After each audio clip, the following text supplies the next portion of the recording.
We are studying kingdom Plantae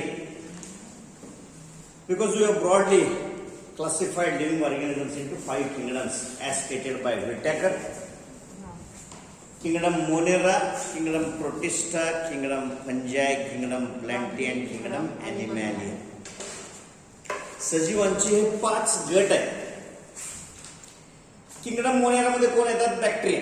all are prokaryotic unicellular organisms, म्हणजे एक पेशी ज्यांची काय आहे आणि ती एक पेशी त्यातला न्यूक्लियस सुस्पष्ट दिसत नाही, ते सगळे bacterial cells, members belonging to Monera. Next is Protista. It is consisting of unicellular organisms but with prominent well-defined nucleus. केंद्रक ज्यांचा सुस्पष्ट आहे असे. And the third group is kingdom fungi. It is group of either unicellular or multicellular eukaryotic but saprophytic saprozoic organisms. म्हणजे काया त्यांची शरीर एक पेशीची बनली असेल किंवा अनेक पेशींची बनली असेल, पण सगळ्या सेल्स युकॅरियोटिक म्हणजे प्रॉमिनंट न्यूक्लियस असणाऱ्या. But the cells are saprozoic or saprophytic, means they are growing on organic matter, decaying organic matter, either of plant or animals. प्राणी किंवा वनस्पतीच्या शरीराच्या कुजणाऱ्या सडणाऱ्या भागांवरती वाढणारे म्हणून शेवोपजीवी सॅप्रोझोइक और सॅप्रोफायटिक ऑर्गॅनिझम्स, म्हणजे बुरशींचा अभ्यास, म्हणजे किंगडम फंजायचा अभ्यास. हे तिन्ही आपण मागच्या चॅप्टर मध्ये शिकलो. आणि मग किंगडम प्लॅन्टी मध्ये सगळे प्लांट्स येणार आणि किंगडम ॲनिमॅलिया मध्ये सगळे ॲनिमल्स येणार. त्यांचा अभ्यास करण्यासाठी 2 सेपरेट धडे आहेत. त्यातला 3रा धडा आपला चालू आहे किंगडम प्लॅन्टी. आणि त्या किंगडम प्लॅन्टी बद्दल मी काय बोललो? प्लांट कुणाला म्हणायचं? Plants are those which are essentially multicellular. Their all cells have cell wall made up of cellulose. They are not motile. They are non-motile. They are autotrophic, green, photosynthetic organisms. They prepare their own food material by photosynthesis. प्रकाश संश्लेषण क्रिया करणारे. Their cells have central vacuole. ठीक है? Their cell wall is made up of cellulose. Hemicellulose or pectic compounds are present. आणि महत्वाचं काय? They have less developed irritability. संवेदनशीलता कमी असते. कळतं? They have no nervous system, no circulatory system, no excretory system. म्हणजे अशा अॅनिमल सारख्या सिस्टीम्स त्यांच्यात नसतात. आणि प्लांट्स बद्दल खास बाब असे सांगितले तुम्हाला, they produce the food and supply to others and use for themselves also. Therefore, they are autotrophic and called producers in the nature. Animals are directly or indirectly depending on plants for their food. ठीक आहे? आणि विषय असा आहे की हे जे plants असतात त्यांच्या आयुष्यामध्ये 2 स्टेजेस आहेत. त्यांच्या आयुष्यामध्ये 2 स्टेजेस आहेत. काय 2 स्टेजेस? हॅप्लॉइड आणि डिप्लॉइड स्टेजेस. हॅप्लॉइड स्टेजेसला म्हणायचं गॅमेटोफाइट, डिप्लॉइड स्टेजेसला म्हणायचं sporophyte. And these 2 stages are alternately appearing one after the other. Alternately appearing one after the other. That is called alternation of generations. Alternation of generations. Alternate appearance of 2 generations in the life cycle. This is called alternation of generations.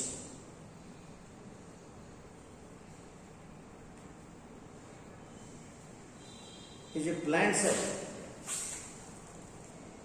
त्या plants मध्ये cells मध्ये cytoplasm मध्ये chloroplast आहे. काय काय बोललो बघा? वनस्पतीच्या शरीरातल्या पेशी मधल्या सायटोप्लाझम मध्ये क्लोरोप्लास्ट असतं. क्लोरोप्लास्ट मध्ये क्लोरोफिल असतं. Chlorophyll is trapping sunlight. Sunlight मध्ये बारीक बारीक पार्टिकल्स असतात, त्यांना म्हणायचं फोटॉन्स. फोटॉनकडे एनर्जी असते, त्याला म्हणायचं quantum energy. Quantum energy is acquired and therefore chlorophyll gets excited and it emits high energy electrons. Chlorophyll मधून बाहेर पडणारे जे इलेक्ट्रॉन्स असतात ते इलेक्ट्रॉन्स एका कॅरियरकडून दुसऱ्या कॅरियरकडे पाठवले जात असताना इलेक्ट्रॉनकडची एनर्जी रिलीज होत असते, मुक्त होत असते. Electrons when transferred from one carrier to the other at the time energy evolved is used for binding ADP and inorganic phosphate to form ATP, and ATP is useful for fixation of CO2 for formation of glucose. That process is called photosynthesis. मग असे जे plants आहेत त्या प्लांटचं आम्ही classification केलं आणि त्या प्लांटचं classification करताना मी सांगितलं प्लांट दोन प्रकारचे. कोण?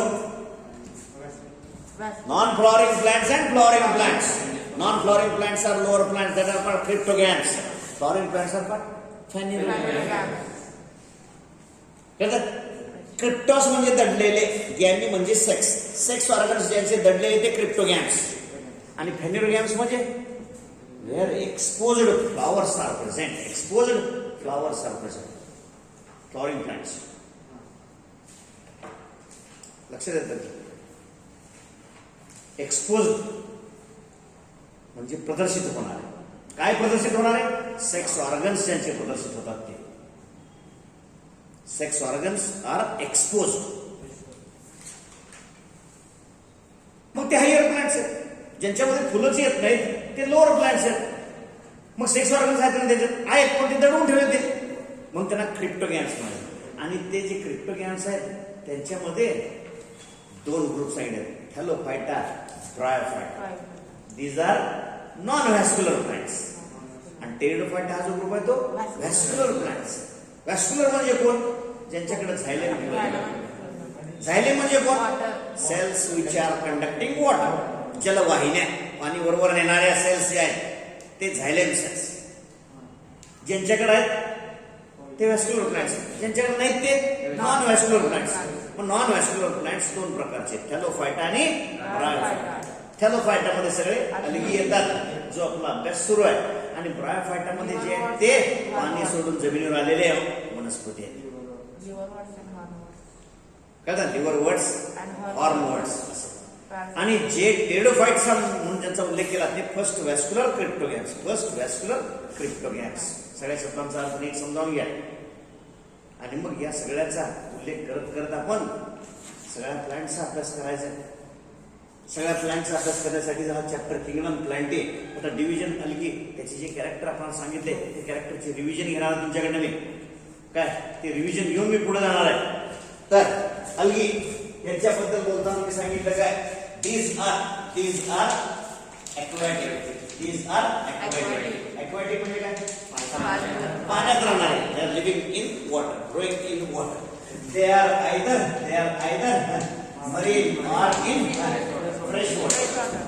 मरीन म्हणजे समुद्रातले राहणारे आणि fresh water organisms. Fresh water organisms म्हणजे कुठं?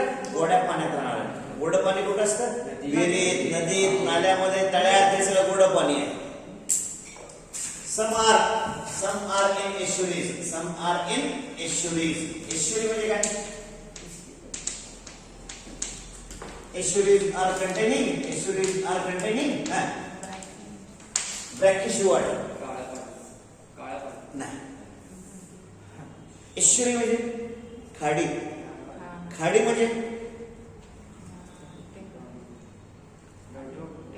नदीचं पाणी समुद्राला जिथं मिळतं त्याला खाडी म्हणायचं.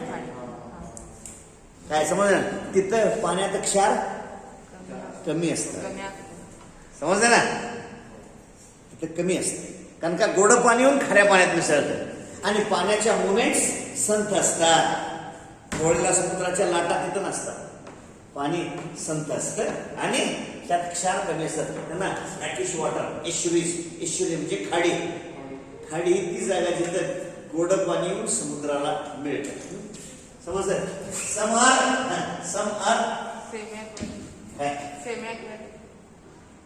Semi aquatic. Some are semi-aquatic. They are growing on land, terrestrial, in marshy places. Moist rock. आणि काय? Moist rock. बरोबर आहे. Moist soil. Moist rock. Moist food. Soil. Moist soil. Moist soil. आणि काय? Epiphytic. and epizoic. Epiphytic. Example, slur beer. बरोबर आहे. आता revision घ्यायला लागलोय पुन्हा सगळे शब्द सांगतो तुम्हाला. एस्च्युरीज कळलं तुम्हाला? समार सेमी एक्वॅटिक म्हणजे अर्धजलीय म्हणजे काय पाण्याच्या जवळ वाढणारे पाणी आणि जमिनीच्या जवळ असणारे काही जमिनीवर वाढणारे टेरेस्ट्रियल जमिनीवर वाढणारे टेरेस्ट्रियल आणि काय समार ग्रोइंग इन मार्शी प्लेसेस म्हणजे दलदलीच्या ठिकाणी वाढणारे मार्शी प्लेस म्हणजे दलदलीचे ठिकाण आहे.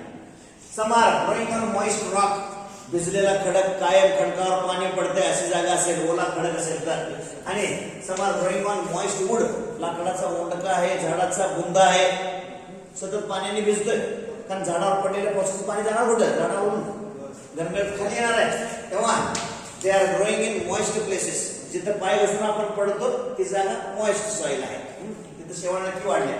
इपिफायटिक म्हणजे एखाद्या झाडाच्या फांद्यांवर वाढणार किंवा एखाद्या प्राण्याच्या शरीरावर वाढणार कासवाच्या अंगावर वाढलेलं असतं शेवाळ किंवा एखादं मी सांगितलं तुम्हाला स्लॉथ बेअर म्हणजे ही माकड आणि अस्वल यांचा क्रॉस करून कुठली प्रजाती जन्माला येईल असा विचार नुसता केला तर काय दिसेल तशा प्रकारचे स्लो मुव्हिंग आर्बोरियल एनिमल्स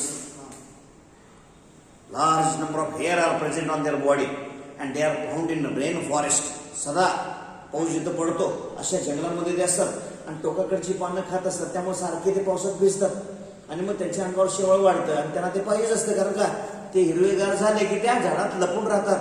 गरुडासारखे मोठे पक्षी त्यांना वरच्यावर उचलून नेणार नाहीत यासाठी काही शेवाळ असे वाढले असतात. ठीक आहे हे झालं त्यांच्या वास्तव्याबद्दल. आता त्यांच्या शरीराबद्दल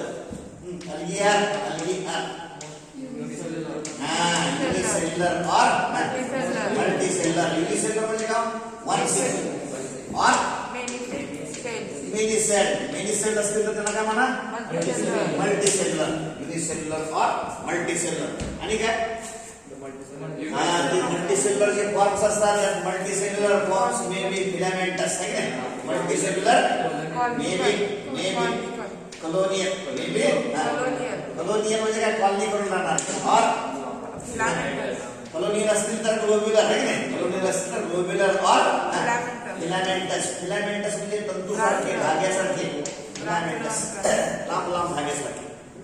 आणि काय सांगितलं तुम्हाला अनब्रांच्ड और ब्रांच शक्यतो ब्रांच असतात अनब्रांच्ड और ब्रांच. ब्रांचेस जास्त असतील तर कॉम्प्लिकेटेड ब्रांचिंग होतं त्याला प्रोफ्युज्ड ब्रांचिंग म्हणायचं. प्रोफ्युज्ड ब्रांचिंग म्हणजे ब्रांच आणि पुन्हा ब्रांचिंगचं ब्रांचिंग गुंता तयार होतं. प्रोफ्युज्ड ब्रांचिंग क्लिष्ट ब्रांचिंग होतं त्या ब्रांच फिलामेंटस इलॉंगेटेड लांबट असतात अशा प्रकारे ते त्यांचं शरीर आहे. आणि काय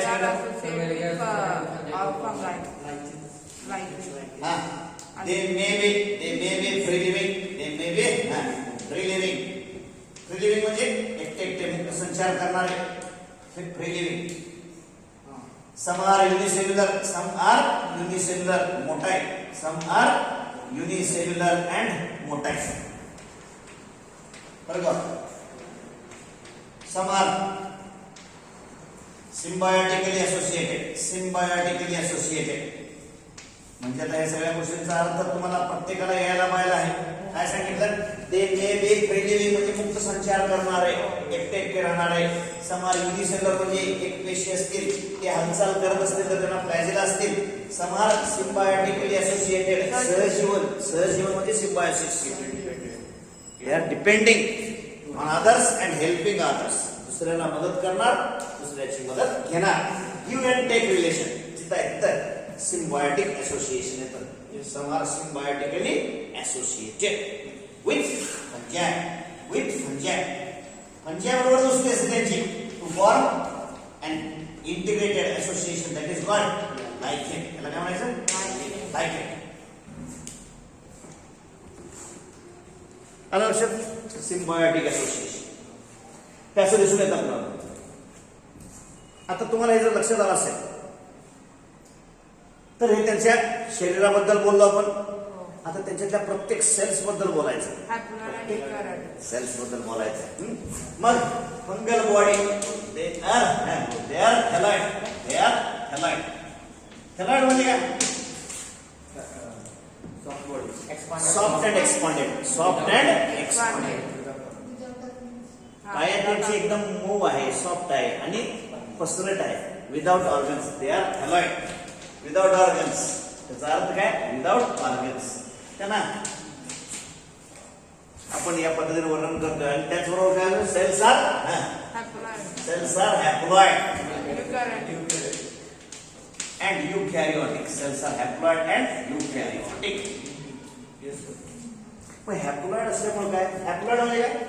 haploid means state of one chromosome. every cell contains a nucleus which is State of बरोबर आहे. बोल. One set of chromosomes. Single set of chromosomes. Single set of chromosomes त्याच्याकडे हॅप्लॉइड. आणि जे हॅप्लॉइड स्टेज आहे that is sexual gamete. Haploid. Sexual haploid. Gametophytic stage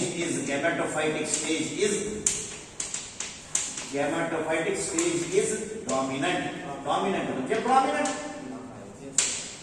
मागच्या काय लिहून दिलं मला माहिती नाही, पण असंच असणार आहे बहुतेक. काय? Sexual haploid gametophytic stage is dominant. म्हणजे काय? Now सेक्शुअल हॅप्लॉइड स्टेज म्हणजे सगळ्या पेशी सिंगल सेट ऑफ क्रोमोझोम्स असणार त्यांच्या न्यूक्लियस मध्ये. आणि त्या स्टेजला आपण काय म्हणतो? गॅमेटोफाइट. गॅमेटोफाइट म्हणजे काय? Gamete producing stage. फाइट म्हणजे प्लांट. गॅमेटोफाइट म्हणजे gamete producing stage. Gamete producing stage. Gametophyte. And that stage is dominant. Dominant म्हणजे काय? प्रॉमिनंट. डॉमिनंट म्हणजे ठीक आहे.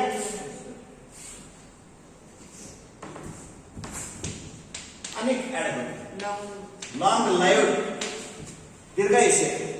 जास्त काळ ते टिकून आहे. कुठली stage? Gametophytic stage. Sporophyte is short lived. Short lived indistinct diploid stage. दिसून येत नाही.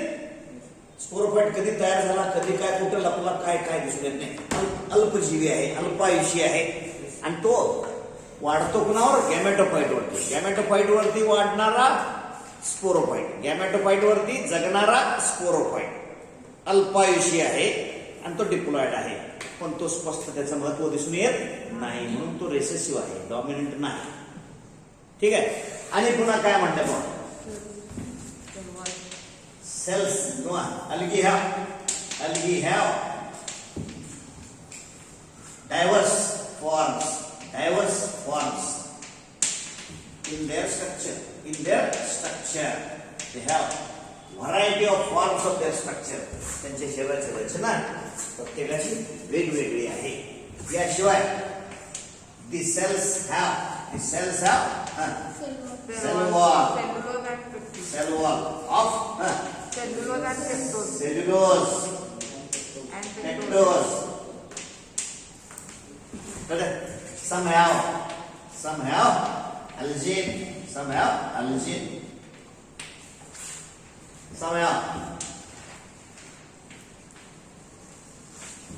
polysulfate esters are there. हे काय केमिकल सबस्टन्सेस आहेत त्यांच्या पेशीच्या भिंतीमध्ये असणारे पॉलिसल्फेट इस्टर्स वगैरे हे त्यांच्या पेशीच्या भिंतीमध्ये ते युग्लिनस मधलं पेनिसिल असते ना, ते हार्डकवर ते आणि ते एकच नाही. युग्लिना काय? युग्लिनामध्ये पेलिकल अलगी नाही येते. युग्लिनाला सेल्युलर नसते. प्रोटीन रिच लेअर पेलिकल असतं. पेलिकल प्रोटीन्स असतं. प्रोटीन रिच लेअर पॉलिसॅकराइड झालंय.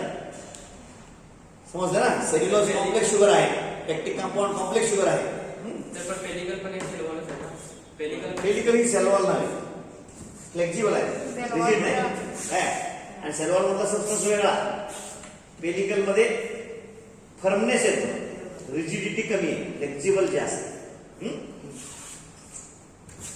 मग दी सेल्स आणि ते प्रोटीनचं म्हणते. The cells have cell wall of cellulose pectose. ज्याच्या शेवटी ओएसई आहे. Glucose, fructose, galactose, mannose, sucrose, तसं आहे पेक्टोज. कळलं का? म्हणजे सिंपल शुगर्स आहेत. आणि अनेक सिंपल शुगर्स आले तर पॉलिसॅकराइड्स म्हणजे कॉम्प्लेक्स शुगर्स म्हणतात. मग the cells have cell wall of cellulose or pectose some have algin हा बुळबुळीत पदार्थ असतो outside the cell wall brown algae. correct outside the cell and some have polysulfate esters they have this their side come on their chloroplasts are of different forms and sizes correct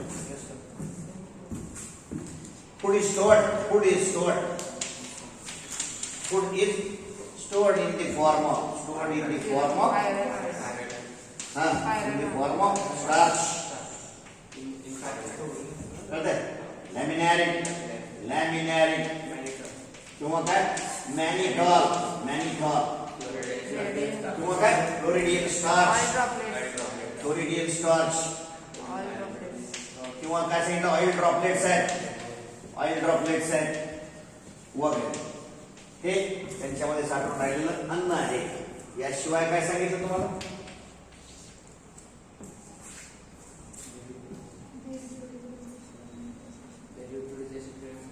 reproduction बद्दल बोललो reproduction in अलगी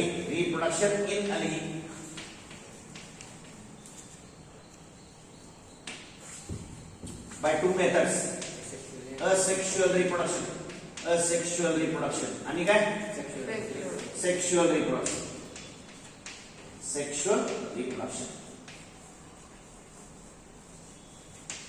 मग asexual reproduction दोन पद्धतीचं काय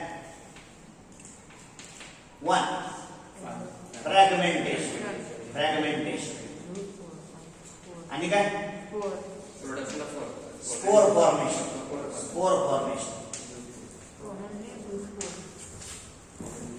fragmentation spore formation म्हणजे काय breaking algae into many pieces algaeचे तुकडे filamentous असेल तर त्याचे अनेक तुकडे होतात तंतुसारखे असणाऱ्या algaeचे अनेक तुकडे होणार प्रत्येक तुकड्यामध्ये असणाऱ्या लिव्हिंग सेल्स ते divide by mitosis and it could be able to grow lengthwise अशी रिप्रोडक्शन म्हणजे fragmentation spore formation means spores are formed in the structures called sporangia वाक्य काय माझं spores are formed in the structures called sporangia म्हणजे spores are endogenous आणि endogenous spores दोन प्रकारचे motile किंवा नॉन मोटाईल असेल तर ते फ्लॅजिलेटेड असतील किंवा सिलिएटेड असतील काय आणि नॉन मोटाईल असेल त्यांना काय असणार हालचालीसाठी spores are asexual reproduce structures कसे तयार होतात मायटोसिसने की मियोसिसने मायटोसिसने तयार कळतात का asexual spores are formed by mitosis haploid की डिप्लॉइड कारण हॅप्लॉइड सेल पासून मायटोसिस होऊन हॅप्लॉइड शिवाय काय तयार होतं स्पोर्स आर ऑलवेज हॅप्लॉइड मग spores will germinate and give rise to next generation plants this is a sexual mode of reproduction sexual reproduction may be isogamous or anisogamous or oogamous. Third type of reproduction, that is oogamous type of reproduction. Isogamous reproduction म्हणजे काय? Iso म्हणजे similar, गॅमस म्हणजे sexes. Iso म्हणजे similar, गॅमस म्हणजे sexes. Anisogamous म्हणजे काय? Aniso म्हणजे dissimilar म्हणजे वेगवेगळे. गॅमस म्हणजे सेक्सेस. सेक्स सेल्स दोन वेगवेगळ्या प्रकारचे असतील जसं मी तुम्हाला पटवून सांगितलं तर चित्र काढून सांगितलं होतं ते चित्र मी परत काढतोय जसं मी तुम्हाला सांगितलं बघायचं नीट लक्षात हे कळत नाही मी परत चित्र काढतो तुम्हाला विषय आमच्या समोर कुठला आहे असेक्शुअल रिप्रोडक्शनचा विषय आहे तसं सेक्शुअल रिप्रोडक्शनचा पण विषय चर्चेला घेणार आहे असेक्शुअल रिप्रोडक्शन उदाहरण दाखव घेतो रिप्रोडक्शन कडे जायच्या अगोदर मी एक उदाहरण तुम्हाला सांगणार आहे कुणाचं स्पायरोगायरा शेवाळ आहे फिलामेंटस आहे कळतंय का अनब्रँच लॉंग फायबर सारखंच आहे अशा प्रकारचे त्या शेवाळाचे काय फिलामेंट्स आहेत, तंतू आहेत शेवाळाचे, पाण्यात पसरले. मग काय झालं, एक मासा याच्यातून पळत गेला, कळतं का, याच्यातून पळत गेला. मग त्याने पाण्याच्या हालचाली केल्यावर काय झालं, या मार्गाने जाण्यामुळे इथे अलगी कापले गेले सगळे. म्हणजे काय झाले, अलगीचे काय झाले, तुकडे झाले. ते तुकडे वाहत्या पाण्यावर वर वाहून गेले. जिथं जाऊन थांबले तिथं सेल डिव्हिजन सुरू झाले. जिथं सेल डिव्हिजन सुरू झाले तिथं ती अलगी वाढली. This is fragmentation, asexual mode of reproduction. मग असेक्शुअल रिप्रोडक्शन मध्ये स्पोर फॉर्मेशन म्हणजे काय असतं. समजा ही अलगल फिलामेंट आहे, ही अलगल फिलामेंट आहे, त्या अलगल सेल्स आहेत, कळलं तुम्हाला. या सेलचा सायटोप्लाझम या न्यूक्लियसच्या भोवती जमा झाला, न्यूक्लियसच्या भोवती जमा झाला, बरं का. आणि मग हा जो न्यूक्लियस आहे त्या न्यूक्लियसचे दोन न्यूक्लियस आहेत, न्यूक्लियर डिव्हिजन. दोन न्यूक्लियसचे काय झाले, 4 न्यूक्लियस झाले. 4चे काय झाले, 8 झाले, असे न्यूक्लियस झाले. आज जागा मावे ना म्हणून भिंत फोडून ही पिशवी तयार झाली अशी बाहेर पडली. काय कळलं तुम्हाला. मग त्याच्यामध्ये हे सगळे न्यूक्लियस सगळ्या न्यूक्लियसने काय केलं, थोडा सायटोप्लाझम वाटून घेतला, गोळा करून घेतला. समजलं असेल मला वाटतं तुम्हाला हे सगळं. आणि मग नंतर काय होतं, एकाएकी फट म्हणजे काय झालं, फुगा फुटल्यावर हे सगळे काय स्पोर्स बाहेर पडले. आता यांना हालचालीला काय साधन नसेल तर नॉन मोटाईल, हालचालीचं साधन असेल तर मोटाईल. आता समजा हा मोटाईल आहे, त्याच्याकडे काय त्याचे फ्लॅजर. त्या फ्लॅजराच्या साहाय्याने तो पाण्यात पोहत राहिलेला आहे, नाही तो पोहत राहिलेला आहे, फ्लॅजराच्या साहाय्याने तो पाण्यात पोहत राहिलेला आहे, तिकडे चाललेला आहे. आणि एकाएकी त्याला कळलं की ही जागा आपल्यासाठी बेस्ट आहे, तर मग तो फ्लॅजेलापासून बसला. काय कळलं नाही, पायपासून बसला तसं फ्लॅजेलापासून बसला. आणि मग तिथं फ्लॅजेलापासून बसल्यानंतर फ्लॅजेला निघून गेले आणि मग यातल्या न्यूक्लियसचं काय झालं, एकाचे 2 झाले, म्हणजे बॉल तयार झाले. काय कळलं नाही. पुन्हा याची डिव्हिजन झाली, समजलं नाही. आणि मग सेलची लांबी वाढली, समजलं असेल तुम्हाला. या पद्धतीनं सेल्स तयार आणि हे अलगी तयार. हे कुठलं reproduction, asexual mode of reproduction. काय अडचण आहे का, सोपा आहे. मग ही जी मेथड आहे, this is by formation of spores. आता हे जे स्पोर्स असतात ते स्पोर्स अल्पकालीन असतील तर त्यांना म्हणायचं काय, aplanospores. Aplanospores are thin walled spores living for short period. कळलं का. आणि जर समजा ते थिक वॉल्ड असतील तर त्यांना काय म्हणायचं, काय, हिप्नोस्पोर्स आर थिक वॉल्ड स्पोर्स. आणि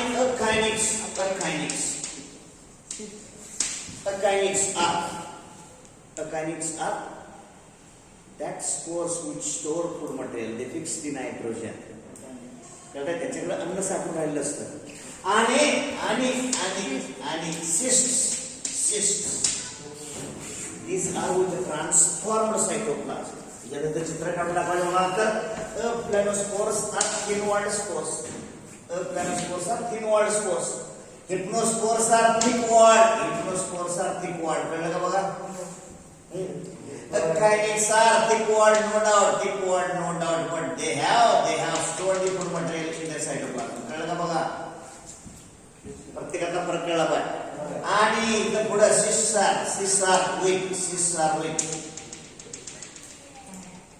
are weak. Making layered protective cover, and the cytoplasm is transformed. The food stored is transformed. कळलं तुम्हाला.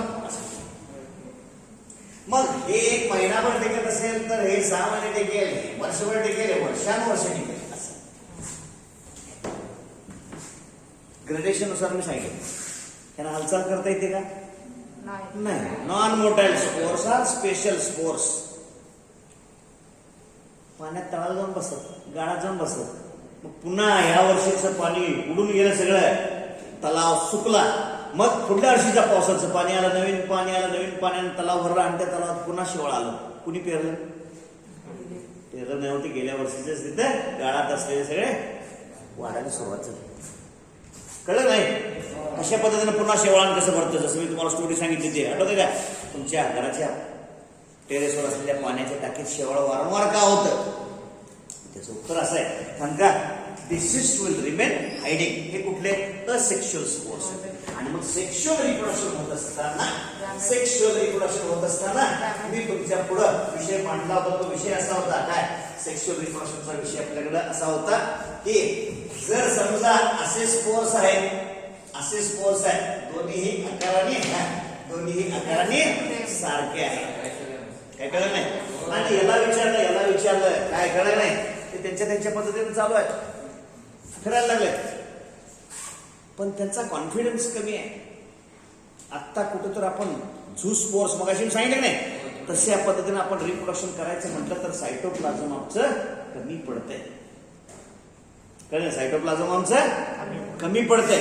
तेव्हा अशा वेळेला क्यों ना हम मिल जाए. मग ते क्यों ना हम मिल जाए मध्ये काय होतं, हे दोन्ही एकत्र येतात आणि त्या दोन्हीचा सायटोप्लाझम आणि न्यूक्लियस मिक्स होतो. सायटोप्लाझम आणि न्यूक्लियस मिक्स होण्यामुळं त्यांचा आकार वाढला. आता क्वांटिटी वाढली सायटोप्लाझमची, न्यूक्लियर कंटेंट डबल झाला. कळत का?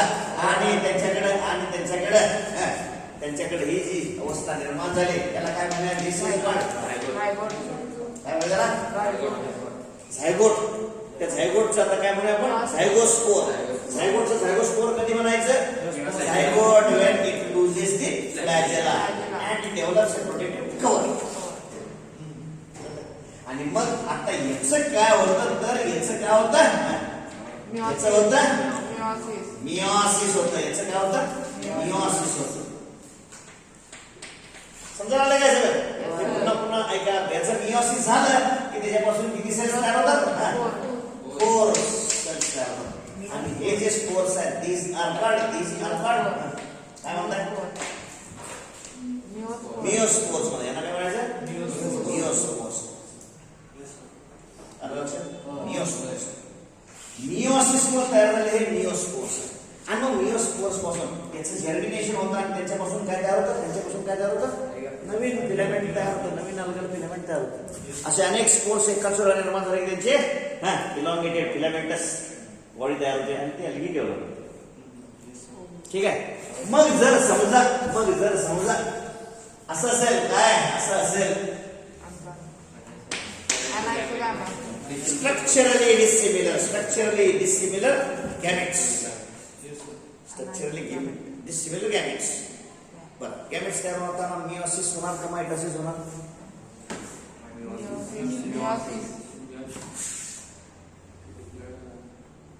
Plant body is gametophyte. Gametophyte is haploid. It will produce sex cells. That sex cells are produced by mitosis. अरे किती दोनदा सांगायला लागलं तरी पण चुकतंय. कळलं नाही? गॅमेट्स तयार होणार ते कसे तयार होणार? मायटोसिसने तयार होणार. सांगलीत काय दिवसा गांजे विकायला आले का लोक? काय का भांग मिळाले? काय नेमकं काय?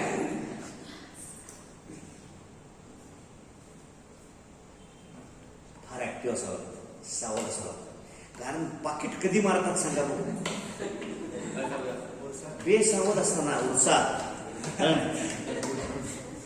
हर्षला विचारा पाकिट कुठं मारायचं समजलं? माणूस बेसावध असताना बरोबर तुम्हाला बेसावध ठेवून आम्ही प्रश्न विचारणार आणि तुमचं उत्तर चुकलं. असं करायला पाहिजे होतं, मग असं झालं असतं. ते त्यावेळा म्हणून चालत नाही, कारण त्यावेळा पछताने से क्या होता है जब चिड़िया चुग गई खेत, अशी एक म्हण आहे की नाही? संपूर्ण शेत जर तू राखत बसला असतास तर धान्य तुला मिळालं असतं. राखला नाहीस म्हणून ते शेत पाखराने खाऊन टाकलं. बाद में पछताने से क्या है. तसं आहे. आता तुम्हाला इथे लक्षात घ्यायला पाहिजे तर अनआयसोगॅमेट्स आहेत. Structurally these are dissimilar. म्हणून काय म्हणायचं? these are अनआयसोगॅमेट्स. अनआयसोगॅमेट्स जे असतात त्यांच्यामध्ये युनियन होतं. काय युनियन होतं कारण का हे स्वतः डेव्हलप होऊ शकतं. त्याकडे भरपूर सायटोप्लाझम आहे. म्हणून त्याला पुढे जायचं असेल तर त्याची ऍक्टिव्हिटी महत्वाची. It will take the initiative. क्यों ना हम मिल जाए. अगर आप चाहो या ना चाहो हमें मिलना. आणि मग त्यामुळं काय होतं these are going to fuse with one another. हे मिक्स झाले आणि त्यांच्यापासून तयार होणार तो काय तयार होणार झायगोस्पोर तयार होणार. असं concept. कळलं का बघा. झायगोस्पोर आहे की नाही? Yes. पहिल्यांदा झायगोट बनणार आणि त्यामध्ये प्रोटेक्टिव्ह वॉल तयार झाली की झायगोस्पोर बनणार आणि त्या झायगोस्पोरचं काय होणार मियोसिस होणार आणि त्यापासून काय तयार होणार मियोस्पोर तयार होणार. यासाठी कुठली डिव्हिजन होणार मियोसिस होणार. समजलं नाही. मियोसिस होणार सांगितलं मियोस्पोर्स. गॅमेट्स तयार होण्यासाठी कुठली डिव्हिजन झाली mitosis. Gametes are produced by mitosis, spores are produced by meiosis in sexual reproduction. In asexual reproduction, spores are produced by फसवेगिरी कुठं असेल. फसवेगिरी कुठं होत असते हे सांगितलं. समजलं. तुम्ही उजव्याच खिशात फक्त पैसे ठेवले तर उजवा खिसा मारला काम संपले. पण काही पैसे थोडे काय खिशात ठेवा. हे कळलं नाही. आणि चोरला हे सांगू नका मी दोन्ही खिशात पैसे नाही मी सॉक्स मध्ये पैसे ठेवलेले असतात असं सांगू नका.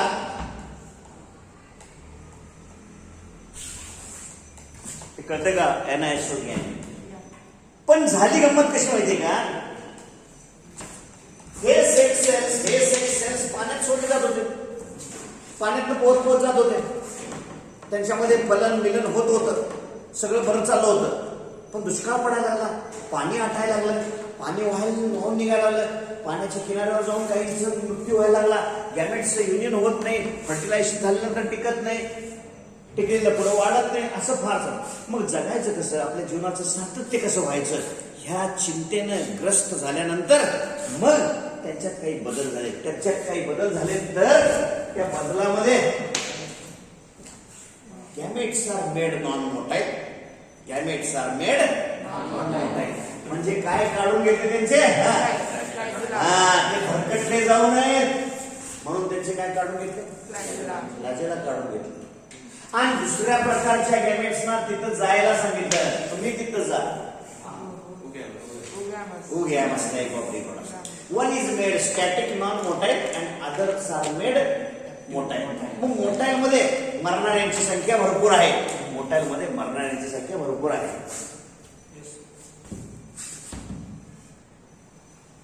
मग मरणाची भीती न बाळगता तुम्ही जायचं. मग जे मरतायत ते संख्येने ज्यादा निर्माण करायचे म्हणून प्रघात पडला. Male gametes are produced in large and female gametes are produced less because they are protected. And after when they fuse कळलं नाही. मग काय तयार होणार झायगोट तयार होणार. त्याचं झायगोट स्पोर बनणार. समजलं का. पण आता याचं काय होणार मियोसिस होणार. बरोबर आहे त्याचं मियोसिस होणार. पण बरोबर आहे मियोसिस व्हायच्या अगोदर याला मियोसिस होण्यासाठी आणि तयार झालेले स्पोर्स टिकण्यासाठी खाऊ पिऊ घालण्यासाठी काय कळलं नाही खाऊ पिऊ घालण्यासाठी नरिशमेंट करण्यासाठी this should remain. This is diploid condition. म्हणजे काय हे हॅप्लॉइड दोन्ही मिळाले आणि डिप्लॉइड मिळाले. हे डिप्लॉइड जे असतं whichever diploid is sporophyte, whichever haploid is gametophyte. जे हॅप्लॉइड ते गॅमेटोफाइट. जे डिप्लॉइड ते स्पोरोफाइट. आता इथं जो स्पोरोफाइट आहे तो एक पेशी आहे. स्पोरोफाइट म्हणजे वन सेल्ड स्पोरोफाइट. त्यामुळे दिसून येत नाही. सगळ्या सेल सारखंच वाटतं आणि ते लपून राहिलं असतं. कळलं नाही. आणि याला खाऊ पिऊ कोण घालतं ती गॅमेटोफाइट आहे. जी हॅप्लॉइड आहे तीच त्याला खाऊ पिऊ घालते. आणि मग त्याला खाऊ पिऊ घालून त्याच्यापासून पुढे मियोस्पोर्स तयार करतात. मियोस्पोर्स सगळे हॅप्लॉइड असल्यामुळे त्यांच्यापासून तयार होणारं बाळ हे हॅप्लॉइड असतं. म्हणजे प्रोटेक्शन नरिशमेंट ऑफ स्पोरोफाइट ती गरज वाटली आणि त्यात चान्सेस भरपूर आहेत रिप्रोडक्शनचे. का पाणी सुकलं गेलं तरी सुद्धा ऊस spore will remain in dormant condition for longer period. ऊस spore will remain in dormant condition for longer period. म्हणजे हा तसाच टिकून राहू शकतो बराच कालावधीसाठी, गरज असेल तर सिस्टेम फॉर्म. तो दीर्घायुष्य नसतो, पण त्याला जगण्यासाठी खाऊ पिऊ कोण घालतं? गॅमेटोफाइट. त्यामुळं sporophyte is parasite of gametophyte in algae. कळतंय? हे अल्गी त्यांचा उपयोग काय सांगत असताना मी तुम्हाला सांगितलं, some algae are used as food material, ज्यामध्ये मी सांगितलं एक्टोकार्पस आहे, कळलं ना? त्याचबरोबर सर्गॅसम, सर्गॅसम आहे, लॅमिनॅरिया आहे. हे खाऊ म्हणून वापरलं जातं. समुद्रकिनारी राहणारे लोक पाण्यातली अलगी गोळा करतात आणि फूड म्हणून वापरतात, त्याची भाजी करून खातात. सर्गॅसमची भाजी उत्तम लागते. दुसरी गोष्ट तुम्हाला मी सांगितलं, सम आर हायड्रोकोलाइड्स. म्हणजे काय? They absorb water and they retain moisture for longer period. त्यामुळे समजा अमेरिकेतून तुम्हाला काही स्टेम कटिंग आणायचे असतील तर तुम्ही 2-3 दिवस प्रवास करत असाल तर त्या प्रवासामध्ये ते स्टेम कटिंग काय होणार? सुकून जाणार. ते सुकून आहेत, ते ओले राहत, आपण ओल्या कापडात म्हणणार, कापड पण वाळते. म्हणून ते एका बॉक्समध्ये ठेवा, कळलं नाही? आणि तो बॉक्स दुसऱ्या बॉक्समध्ये ठेवा आणि 2 बॉक्सच्या मध्ये काय भरा? ती अलगी भरा. आणि अलगी बरोबर काय होता? पाणी होता. त्यामुळे ती अलगी काय करते? ओलावा पकडून ठेवते. तुम्ही बघितलं असेल की तुम्ही बर्थडेला बुके देता. बर्थडे म्हणजे माहिती आहे का तुम्हाला? वाढदिवस. बुके म्हणजे माहिती आहे का तुम्हाला? हा, फुलांचा गुच्छ देतात. तो गुच्छ तयार करणारा एक खाली त्याच्यासाठी हा त्यात मॉइश्चर असलेला पार्ट होतो, त्याच्यात ओलावा टिकून राहतो दिवसभर. कळलं नाही? आपण ज्याला वाढदिवसाच्या शुभेच्छा सकाळ सकाळ दिल्या त्याच्या घरात ती फुलं दिवसभर ठेवत राहतात. कळलं तुम्हाला? तर ओलावा टिकवून ठेवणाऱ्याला हायड्रोकोलाइड म्हणायचं. हा, आणि त्याशिवाय मी तुम्हाला असं सांगितलं की रेड अलगी नावाचा प्रकार आहे. जेलिडियम नावाची रेड अलगी आहे, ग्रॅसिलॅरिया नावाची रेड अलगी आहे. त्यांच्यापासून एक पदार्थ मिळवतात. तो जो पदार्थ आहे, तो पदार्थ जो आहे त्याला आगार म्हणायचा. तुम्ही मध्ये बघा बाजारात छोट्या छोट्या गोळ्या मिळायच्या प्लॅस्टिकच्या, काय तुम्ही आणून खेळायला नाही, मला माहिती आहे. त्या गोळ्या आणून बादलीमध्ये टाकल्या की त्याची चेंडू व्हायचे मोठे मोठे. ते आगार आहे. मग तशाच प्रकारचे आगार खाण्याजोगा पण आगार असतो. तुम्हाला मी सांगितलं की क्लोजअप टूथपेस्टमध्ये आहे, किंवा त्याचबरोबर कॅन्डीज मिळतात, स्ट्रॉबेरीचे, कच्चा आम वगैरे, किंवा आईस्क्रीमच्या दुकानात गेला तुम्ही फ्रूट जेली खाता, नाही जेली आईस्क्रीम असते. तर त्यात किंवा काय कळेला केसाला लावण्याचे काही सौंदर्य प्रसाधनामध्ये ब्रिल क्रीम सारखे जे काही जेल तयार आहेत अलीकडे, फिक्सेटिव्ह जेल्स आहेत. हे वेगवेगळ्या प्रकारच्या सौंदर्य प्रसाधनामध्ये काही जेलचा वापर केला जाऊ शकतो.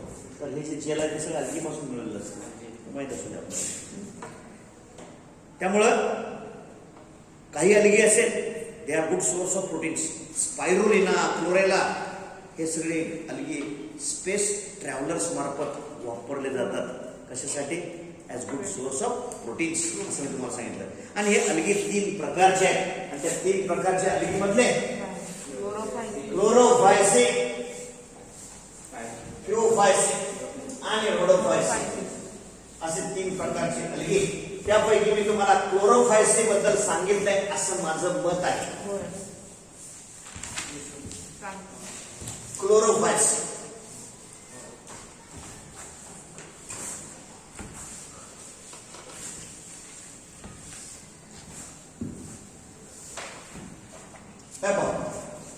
क्लोरोफायसिक इथं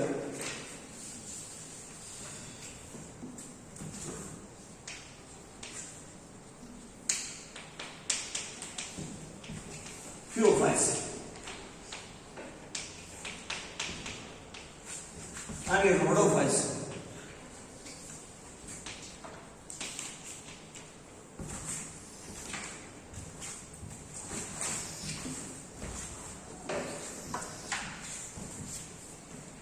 ठीक आहे, वेगळ्या पद्धतीने तुम्हाला म्हणजे कंपॅरेटिव्ह अकाउंट तुम्हाला मिळून जाईल. कंपॅरेटिव्ह अकाउंट मिळून जाईल. काय बघा इथं वेगवेगळ्या क्रायटेरिया आपण अप्लाय करू, निकष लावायचे. क्रायटेरिया म्हणजे निकष लावायचे. कंपॅरेटिव्ह पहिला निकष नंबर 1 काय हॅबिटॅट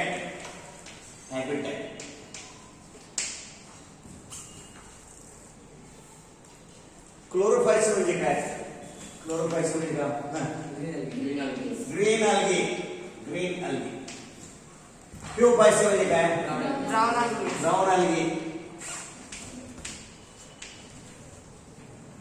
आणि रोडोफायचं म्हणजे काय Red algae. Red algae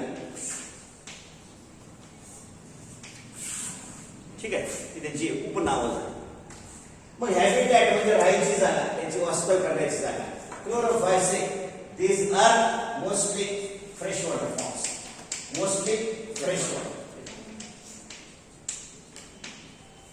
pure marine and here these are mostly काय marine and the rhodophytes mostly marine pure red so pure freshwater forms pure in freshwater तुलनात्मक अभ्यास आपण त्याच्यातून करायला निघालं की त्यांची राहायची जागा आहे ती त्यांची वाढण्याची जागा आहे ठीक आहे आता दुसरा criteria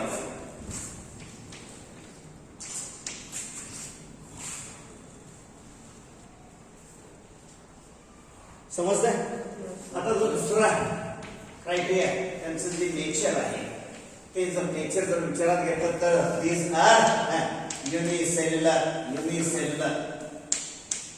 or multicellular colonial globular or filamentous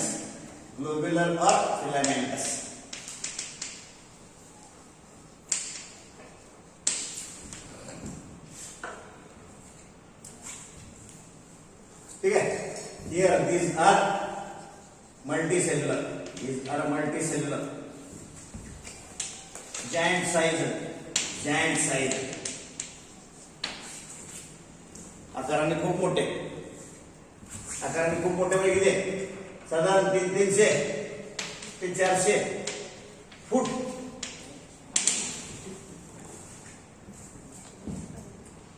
एवढ्या आकाराचे असतात आणि मग रोडोफायसे these are multicellular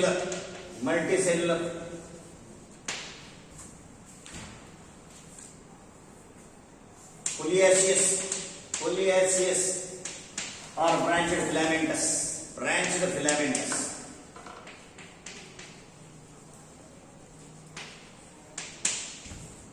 foliaceous म्हणजे पानासारखे पसरत असतील किंवा ब्रांच्ड फिलामेंटस असतील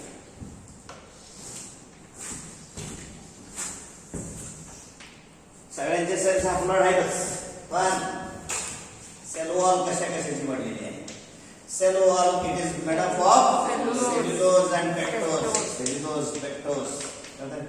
इकडे मात्र सेल्युलोज तर आहेच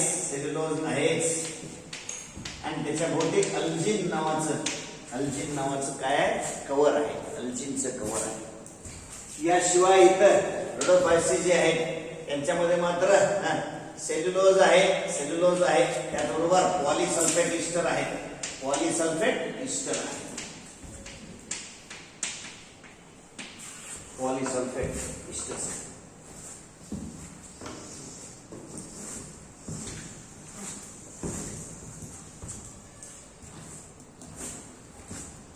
याशिवाय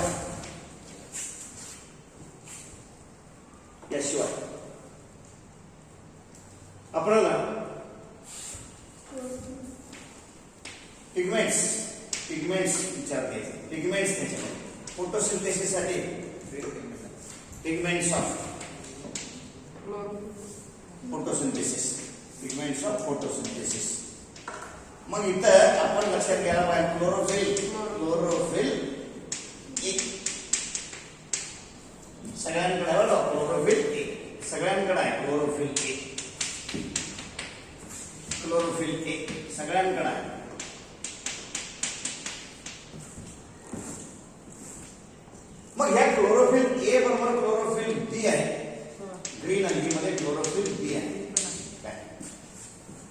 इकडे क्लोरोफिल सी आहे, क्लोरोफिल सी आहे कोणामध्ये ब्राऊन अल्गीमध्ये. आणि याच बरोबर झॅन्थोफिल नावाचा प्रकार आहे. झॅन्थोफिल, फ्युकोझॅन्थिन, फ्युकोझॅन्थिन, फ्युफायसिन,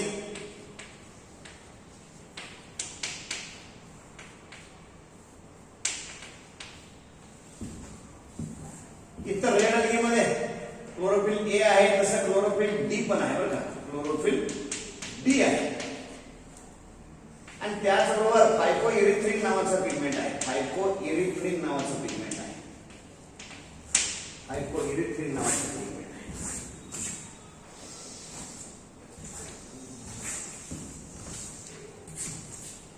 ते फोटोसिंथेटिक पिगमेंट्स आहेत. फरकाचे मुद्दे आपण सांगत निघाले. आणि याशिवाय तुम्हाला हे फोटोसिंथेटिक पिगमेंट सांगितलं. रिझर्व फूड त्यांनी साठवून ठेवलेले जे अन्न आहे त्या सेलच्या सायटोप्लाझममध्ये जे रिझर्व फूड मटेरियल असतं, this reserve food material is in the form of starch and protein.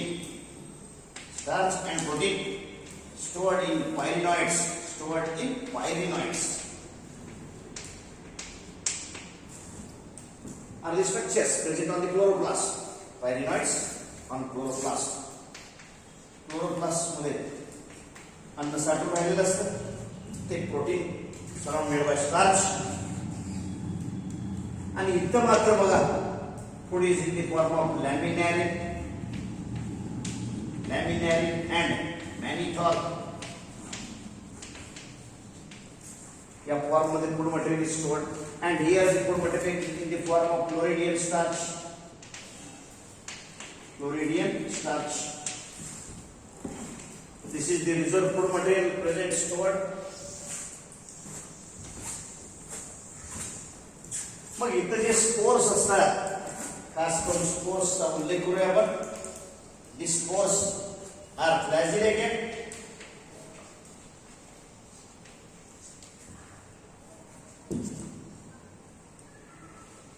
The flagella are anterior किंवा टर्मिनल फ्लॅजेला. टर्मिनल टोकाकडे असणार आहे, टर्मिनल अपायकल फ्लॅजेला.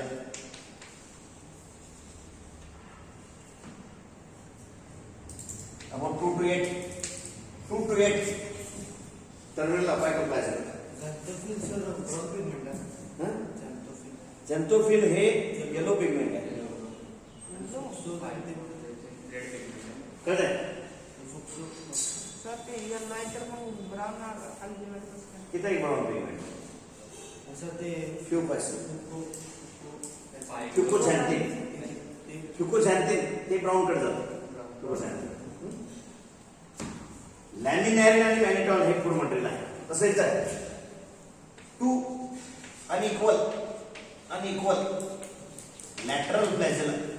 हे महत्वाचं आहे. टू अनइक्वल लॅटरल फ्लॅजेला, अनियमित आकाराचे फ्लॅजेला असतात. And here non motile spores कुणामध्ये? Rhodophytes. Non motile spores.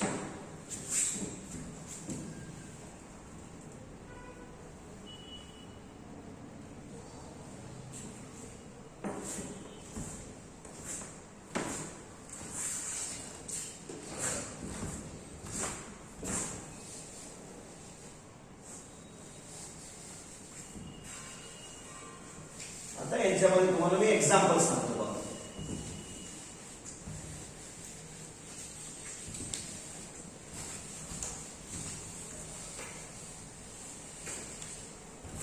Examples.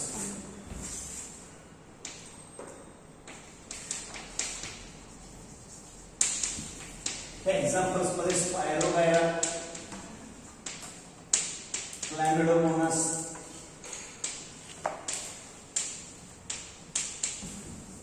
युलोथ्रिक्स, पुडोगोनियम, कारा वगैरे हे एक्झाम्पल्स सांगितले. ग्रीन अल्गीमध्ये. ब्राऊन अल्गीमध्ये एक्टोकार्पस, लॅमिनॅरिन, ट्यूकस, कॉन्ड्रस,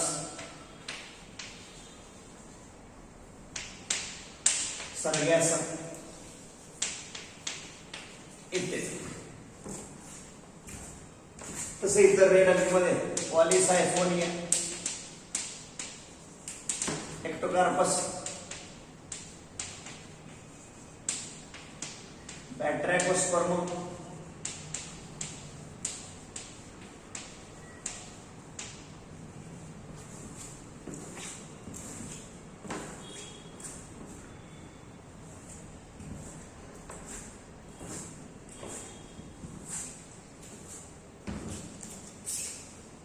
आता त्याचे लेखिकाचे चित्र काढून तुम्हाला सांगतो, म्हणजे तुम्हाला आपण बोललेल्या सगळ्या गोष्टी त्या अलगीमध्ये तुम्हाला मिळून जातील.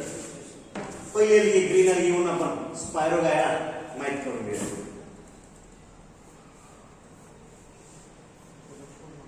सेपरेट सांगतो तुम्हाला.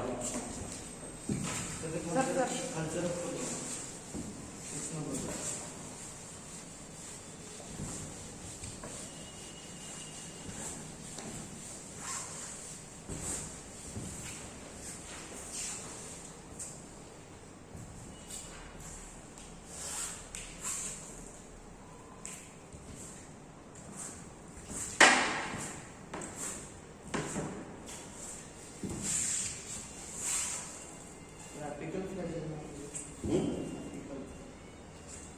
Apical flagella. अपायकल, एपेक्स पासून अपायकल. एपेक्स म्हणजे एपेक्स टोकाकडे. एपेक्स कसे दोन आहे? Apex of the plant, apex of the tree. Apex वरून अपायकल कसा?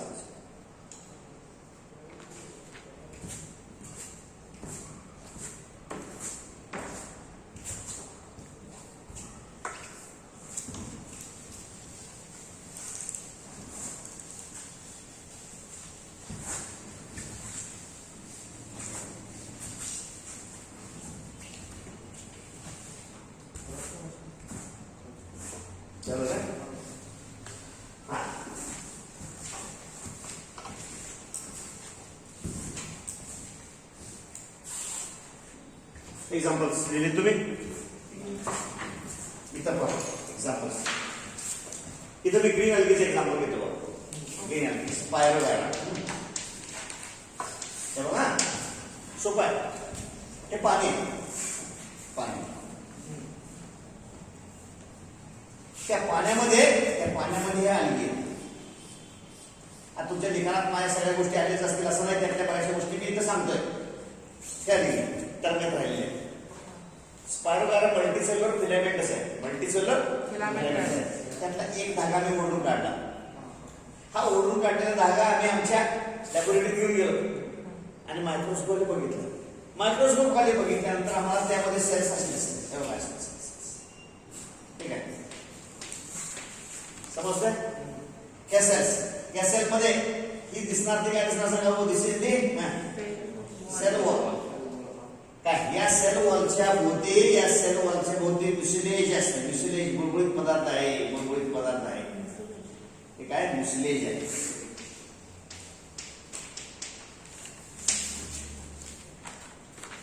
प्रत्येक सेलचा न्यूक्लियस कळलं का? प्रत्येक सेलचा न्यूक्लियस. इथं हे न्यूक्लियसच्या अवतीभोवती हे काय दिसेल? सायटोप्लाझम. कळेल का? सायटोप्लाझम. आणि बघा इतर स्पायरोगायरामध्ये अशा पद्धतीने हा क्लोरोप्लास्ट असतो. समजलं का? रिबन शेप्ड क्लोरोप्लास्ट या पद्धतीचा आहे. रिबन शेप्ड क्लोरोप्लास्ट या पद्धतीचा आहे. टेप सारखा असा फोल्डेड आहे क्लोरोप्लास्ट. काही ठिकाणी तुम्हाला असा हा क्लोरोप्लास्ट आहे. काही प्रजातीमध्ये याला बरोबर ट्विस्ट होणारा दुसऱ्या प्रकारचा आणखी एक स्ट्रीप असतो. समजा नाही जास्त ग्रीन दिसणार मला ते कळलं तुम्हाला? त्या क्लोरोप्लास्ट वरती ठेवली आहे ते काय पायरिनॉइड्स आहेत. त्याच्यामध्ये प्रोटीन आणि स्टार्च साठवून ठेवलं असतं आणि आत व्हॅक्युल असतो. जर समजा ही सेल असेल, दिस इज दी सेल वॉल, कळलं, दिस इज दी सेल वॉल, पहा इथं ही सेल वॉल, सेल्युलोज पेक्टोजने बनलेली सेल वॉल. हा बोला, हे काय त्याचं न्यूक्लियस, न्यूक्लियस. न्यूक्लियसच्या अवतीभोवती काय सांगा, काय सायटोप्लाझम. या सायटोप्लाझम मध्ये रिकाम्या जागा म्हणजे काय सांगा भाऊ, व्हॅक्युओल्स. हे काय, हे व्हॅक्युओल्स, हे व्हॅक्युओल्स, समजलं. आणि मी तुम्हाला सांगितलं त्या पद्धतीने इथं काय, दिस इज व्हॉट, काय काय क्लोरोप्लास्ट. या क्लोरोप्लास्ट वरती काय काय पायरिनॉइड्स ना, पायरिनॉइड्स. आता जेव्हा ह्या सेलला वाटतं की आपलं वय झालंय, आपण आता आपली मुलं बाळ जन्माला घालायला पाहिजे, असं जेव्हा वाटतं तेव्हा काय होतं, हे जे सेलवॉल तुम्हाला सांगितलं, ही जी सेलवॉल आहे कळलं का, ह्या सेलवॉलच्या बाहेरच्या बाजूला हा जो भाग आहे, दिस इज दी म्युसिलेज. कळलं का. हा, आता माहितीसाठी तुम्हाला कळलं पाहिजे की या सेल वॉलच्या खालच्या बाजूला इथे काय, this is the cell membrane. हे cell membrane, this is cell membrane, this is mucilage. मग सगळी नावं मी लिहितो इथं. मग हा त्याचा क्लोरोप्लास्ट आहे, क्लोरोप्लास्ट आहे. या क्लोरोप्लास्ट वरती इथं काय, these are पायरिनॉइड्स. हे सगळं सायटोप्लाझम, त्याचं सायटोप्लाझम. आणि हा त्याचा न्यूक्लियस आहे, न्यूक्लियस आहे. आणि न्यूक्लियस हॅप्लॉइड आहे. झालं. आता गंमत काय होते, क्लोरोप्लास्ट त्याचं डिस्ट्रॉय होतं जेव्हा हे ओल्ड होते तेव्हा, जेव्हा हे ओल्ड होते तेव्हा. आणि आणि आणि सगळा हा जो मास आहे, हा सगळा जो मास आहे, ही जी मेम्ब्रेन आहे, ही मेम्ब्रेन सेल वॉल पासून अलग होते and it gets accumulated at the centre. कळलं का. मग इथं ह्या न्यूक्लियस काय होतं, आणि न्यूक्लियस आणि न्यूक्लियस आणि न्यूक्लियस का मायटोटिक डिव्हिजन होत राहतं न्यूक्लियस. आणि थोडा थोडा सायटोप्लाझम यांच्या भोवती वाटला जातो. कळलं का बघा, प्रत्येकाच्या भोवती थोडा थोडा वाटला जातो. आणि नंतर याला फुगा येतो असं मी तुम्हाला सांगितलं. याला फुगा येतो म्हणजे हे फुगतं आणि हे इट विल प्रोजेक्ट आउट. आणि सगळे जे आत दाटीवाटीला राहिले होते, हे सगळे दाटीवाटीला असलेली मंडळी सगळे इकडे येतात, इकडे येतात. आता मला वाटतं तुम्हाला लक्षात आलंय, आत तयार झाले, आत तयार झाले. प्रत्येकाला काय ते डिझायर काय फ्लॅजेला तयार झाले, फ्लॅजेला तयार झाले, समजलं. आणि मग हे फुटतं आणि हे सगळे काय रिलीज होतात, पाण्यात रिलीज होतात. आणि मग सांगितलं त्या पद्धतीचं असेक्शुअल रिप्रोडक्शन होतं. पण स्पायरोगायरामध्ये मोठ्या स्पोर्स असत नाही, नॉन मोठ्या. तुम्हाला दाखवलं मी spirogyra with non motile spores. काय कळलं का. त्यामुळं आपण त्यांच्यामध्ये होणारं रिप्रोडक्शन असं आहे. मग असेक्शुअल स्पोर्स असो, सेक्शुअल स्पोर्स असो, काय नॉन मोटाईल आहे. आता ब्राऊन अल्गीकडे थोडंसं लक्ष द्या, ब्राऊन अल्गीकडे लक्ष द्या. ब्राऊन अल्गीमध्ये these are what कॅल्प्स. काय म्हणतात ना, कॅल्प्स मोठ्या आकाराचे. मोठ्या म्हणजे किती मोठ्या आकाराचे, खूपच मोठ्या आकाराचे, जवळजवळ तुम्हाला 300 ते 400 फूट लांब असे. they are giant sized, मोठ्या आकाराचे, खोल समुद्रात तुम्हाला सापडते. अलगींच्या बाबतीत विचार करत असताना सगळ्या अलगी वातावरणात असलेला जवळजवळ 50% CO2 तेच वापरतात फोटोसिंथेसिससाठी. आणि पाण्यात ऑक्सिजन बहुतेक त्यांनीच रिलीज केला असतो. त्यामुळं इतर प्राण्यांना जे पाण्यात आहे त्यांना ब्रिदिंगसाठी तो ऑक्सिजन मिळतो. यांचं शरीर कसं असतं बा, त्यातला एक नमुना सांगतो. आपण जर समजा लॅमिनारिया सारखं आपण जर घेतलं तर it is having this is the basal part. This basal part is attached to rocks. खडकांना चिकटून राहिलेला भाग आहे, खडकांना चिकटून राहिलेला जो भाग आहे. This particular part is what?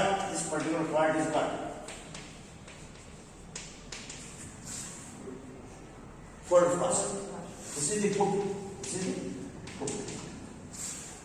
Holdfast is the foot.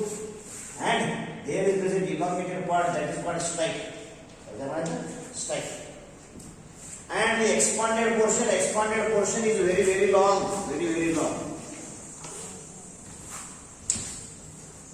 कळलं नाही. पाण्यात तरंगत राहील. मग खाली खोली 400 फूट असू, वर येणार. वर काय येणार? लाईट वर मिळतो ना, खोल पाण्यात सूर्यप्रकाश जात नाही. खाली खाली अंधार आहे, मग अंधारात फोटोसिंथेसिस करता येत, म्हणून वर वर येतील ते पाण्याच्या सरफेस पर्यंत येतील. मग यांचं जंगलच तयार होतं खाली, यांचं जंगलच तयार होतं. आणि ते जंगलात दडायला पण मिळतं, शत्रू असेल तर त्याच्यापासून वाचायला मिळतं, आपलं भक्ष्य गोळा करायला ते हल्ला करून खाता येतं. त्यामुळे मासे सुद्धा अजूनमधून वाटा काढत असतात. समजलं तुम्हाला?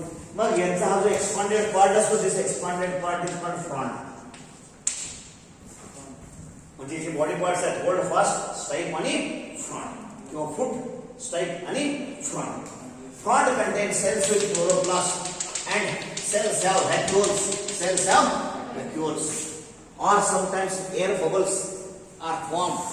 मग काय करायला, काही काही प्रकार त्याच्यामध्ये आहेत. एक्टोकार्पस असेल तर तो ब्रँचड असतो, डायकॉटमसली ब्रँच. म्हणजे काय, दोन दोन दोन दोन शाखा होतात त्यांचे, दोन दोन दोन दोन शाखा होतात असे. They are divided. म्हणजे प्रत्येक ठिकाणी तुम्हाला असे त्यांचे काय होतं, असं ब्रांचिंग होत जातं, ब्रांचिंग होत जातं. That may be in this plot.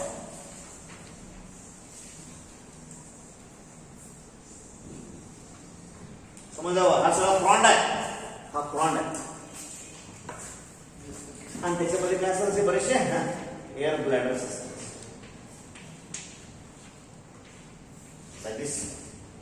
चित्र आहे तुमच्याकडे बऱ्यापैकी, बघू शकतो. विषय समजला तुम्हाला?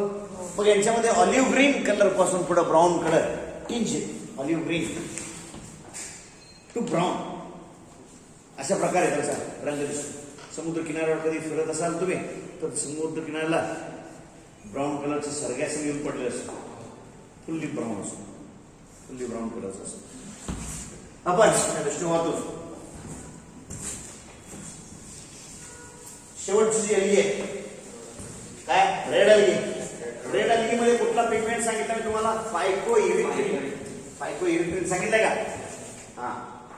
These are found in the warmer part of the sea water. Warmer part of the sea water, mostly floating on the surface. याचा अर्थ केवळ ते वर तरंगणाऱ्या भागातच असतात असं नाही. Some varieties are found in the deeper part also. खोल समुद्रात सुद्धा आढळतात, असं नाही. पण शक्यतो थंड पाण्यापेक्षा थोडंसं कोमट पाण्यामध्ये त्यांचा आढळ जास्त आहे. दे आर फाउंड ग्रोइंग दॅट. त्यामध्ये खास करून ते ब्रँच, प्रोफ्युजली ब्रँच, त्यामध्ये एक प्रकार आहे तो पॉलिसायफोनिया जो असतो तो तुम्हाला अशा पद्धतीने दिसेल. तसं काही एखादं झुडूपच वाढलेलं आहे, त्याला कुठल्याही प्रकारची काही पानं नाहीत, काय नाहीत, अशा पद्धतीने निघून होत जाणार या पद्धतीनं त्याचं स्ट्रक्चर दिसतं. हा पॉलिसायफोनिया या पद्धतीनं डायकॉटमसली ब्रँच त्याला म्हणायचं. डायकॉटमसली ब्रँच म्हणजे काय, दोन दोन दोन दोन दुभंगत जातात, शाखा दुभंगत जातात. डायकॉटमसली ब्रँच असा हा पॉलिसायफोनिया आहे. किंवा पॉर्फायरा, पॉर्फायरा या पद्धतीनं असे पण आहे. या पद्धतीने स्ट्रक्चर आहे. हे फोलिएशियस आहे. फोलिएशियस म्हणजे कळत नाही, पानासारखा पसरट आहे, पानासारखं पसरट आहे. एखादं फोल्ड असल्यासारखं वाटतं आपल्याला, वेडी पडल्यासारखं वाटतं अशा पद्धतीने.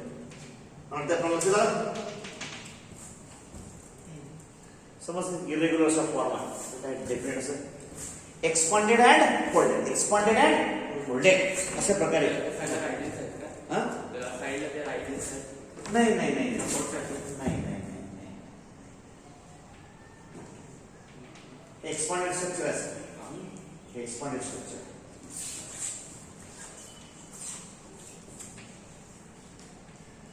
हे होल्डफास्ट असेल, होल्डफास्ट खाली चित्र असेल. मला वाटतं आपल्याला हे कळलं. इथं अलगी या विषयी संपवला थांबतो आता. कळते उद्या डायरेक्ट आल्यावर काय बोलणार, ब्रायोफाय.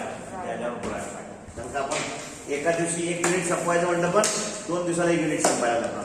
असं रे चौका चौका गडबड नाही. तर तो आज शिरके ना काय काय नवीन आलायस बरोबर आहे, त्यामुळे थोडंसं कळलं नसणार आहे आम्ही काय शिकलो ते. उद्या आणखी थोडंसं लक्ष दिलं असेल तुला कळायला सुरुवात होईल